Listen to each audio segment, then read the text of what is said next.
Olá a todos, espero que estejam bem. Eu me chamo Helena, eu sou estagiária de psicologia da PAI de Farroupilha. Durante o último ano, a gente está passando por um difícil período de pandemia. Portanto, o objetivo desse vídeo é falar um pouquinho sobre a saúde mental durante a pandemia. O vídeo está sendo gravado em 5 de maio de 2021. A gente já está há 1 ano e 2 meses, mais ou menos, vivendo essa realidade. Hoje a gente já tem a vacina disponibilizada aos poucos e a esperança de que vai ficar tudo bem. A gente ouviu falar bastante sobre isso, então a gente já está familiarizado. Para resumir, é uma doença muito contagiosa, que pode ser grave em muitos casos, assintomática em outros. Seus principais sintomas são a febre, a tosse, a falta de ar, a fadiga, dor de cabeça, pode ter diarreia, entre outros sintomas, dependendo de cada caso. A gente precisa estar atento às medidas de higiene, como lavar bem as mãos, usar o álcool em gel, usar a máscara corretamente, manter o distanciamento social, deixar os locais arejados e, se possível, ficar em casa. A gente sabe que nem sempre é fácil tomar essas medidas, que parecem ser tão simples. E além da saúde física, é necessário que a gente cuide também da saúde mental. Então, além dos fatores diretamente relacionados à pandemia do coronavírus, também as medidas de contenção da pandemia podem ser um fator de risco para a saúde mental.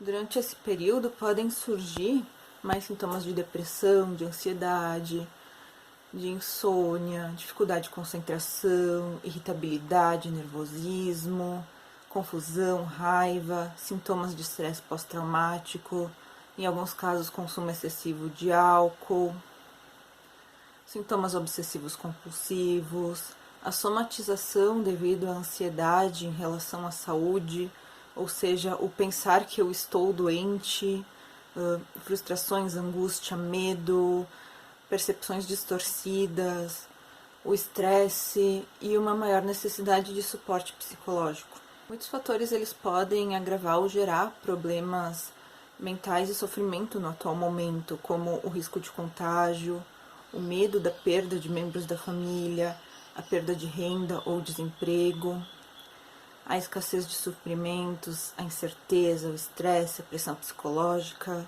além da obrigação de isolamento pessoal, diminuindo o contato social e a mudança de relações familiares e das rotinas. As incertezas, a imprevisibilidade quanto aos desdobramentos da pandemia, o tempo de duração, além da rápida disseminação do vírus com origem, curso, natureza desconhecidos, afetam o bem-estar psicológico das pessoas. É um paradoxo, porque a saúde mental em dia mantém a imunidade alta, diminuindo o risco de contágio. A ansiedade sustentada é ruim para a saúde. Quanto mais você entra em pânico, menos funcional o seu sistema imunológico se torna. Resumindo bastante, o estresse libera muito cortisol, que suprime o sistema imunológico e coloca ele em maior risco de infecção, deixando a pessoa com mais risco de ficar doente. Por isso é importante gerenciar o estresse. Entretanto, o medo administrável ele é positivo para o ser humano, porque ele nos leva a ter cuidados que são muito necessários nesse momento. Então, para diminuir esses impactos, se sugere que as pessoas criem formas de enfrentamento mais adaptativas. A Organização Mundial da Saúde, OMS, ela criou um guia de cuidados para a saúde mental durante a pandemia. E existem várias outras cartilhas online criadas por psicólogos, universidades, onde se sugere, entre outras coisas, se desligar das notícias constantes, se atualizando apenas em fontes confiáveis, 1 ou 2 vezes por dia. A gente engole dados e não digere. E as atualizações constantes são estressantes, então verifica apenas 1 ou 2 vezes por dia e depois vá fazer outra coisa. Também criar novos hábitos, descobrir novas habilidades, passatempos, como leitura, trabalho manual, culinária, jardinagem, entre outros, a partir dos seus interesses. Às vezes é necessário distrair a mente para não ficar imerso nos problemas atuais que podem provocar ansiedade. Também criar uma rotina, já que muito provavelmente a sua rotina diária ela foi alterada, e isso pode deixar a gente um pouco perdido. Então, tenta manter a semelhança de horários com a sua vida habitual, com as horas de sono, refeições diárias. Agora muita gente já está trabalhando novamente, mesmo assim muitas coisas foram alteradas. nossos hábitos já são diferentes ou assim se espera. Se você estiver trabalhando em casa, separa um local de trabalho do resto da casa. Isso evita distração, mantém organização, estabelece um horário. E quando terminar, deixa esse trabalho para trás. Também se alimenta corretamente, pratica atividades físicas dentro das suas possibilidades, mantém bons hábitos de sono e não ingerir álcool e drogas. Estar atento aos seus sentimentos, se permitir um momento de reflexão. Tudo bem não estar bem nesse momento, mas vai passar. Pratica o apoio, compaixão, empatia, gentileza com o próximo. É importante cuidar de si e também do outro. O uso de máscara em locais públicos é uma medida que exemplifica esse cuidado coletivo. Também manter uma rede de contatos, uma rede de apoio com amigos, família, com a comunidade. Aproveitar mais esse tempo com os familiares em casa. E mesmo que de forma virtual também, manter esse contato com as pessoas por redes sociais, por telefone, porque o ser humano ele é um ser social. Medidas de prevenção adequadas, elas podem diminuir os níveis de estresse, de depressão, de ansiedade, tornando mais saudáveis as formas de enfrentamento das pessoas. O distanciamento social é ainda a medida mais efetiva de combate ao coronavírus, diminuindo seu contágio, preservando a saúde de todos. Se você tiver essa possibilidade, fique em casa. Se precisar sair de casa, usa máscara, usa o álcool em gel, mantenha o distanciamento. As situações elas não afetam todas as pessoas da mesma forma. Cada um tem uma reação.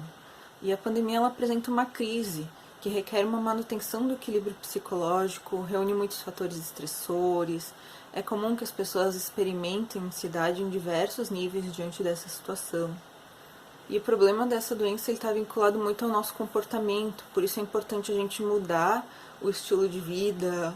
Muitas pessoas encontram dificuldades nisso, e os nossos comportamentos estão muito ligados à nossa cognição, às nossas emoções, aos fatores sociais, aos fatores culturais. É normal a gente experimentar alguma ansiedade quando surgem situações novas, estressantes. A pandemia ela coloca um freio na humanidade, onde a pessoa é obrigada a olhar para si e poder se permitir momentos de reflexão. Muitas pessoas desaprenderam a conviver consigo mesmas, com seu grupo familiar, isso torna tão difícil o isolamento. E a pandemia ela nos obriga a sair daquilo que é imposto, coloca um desafio de pensar no novo, em diferentes formas de agir. Ela faz o tempo correr de uma forma diferente, permite esse momento de reflexão, traz muitos desafios, exige calma, freia uma sociedade que não sabe viver sem estar correndo, impõe um movimento diferente, pede uma flexibilização, onde a gente precisa repensar hábitos, rotinas, relações. Então, por enquanto, é isso que eu gostaria de compartilhar com todos. Eu peço que sigam se cuidando, para que logo possamos nos reunir com quem amamos e que não falte ninguém. Estejam atentos às medidas de prevenção para que ninguém fique doente. Estejam atentos à sua saúde mental, estejam atentos também aos sintomas para buscar auxílio médico se necessário e realizar as medidas de isolamento em caso de suspeita ou confirmação. Fiquem bem e até breve.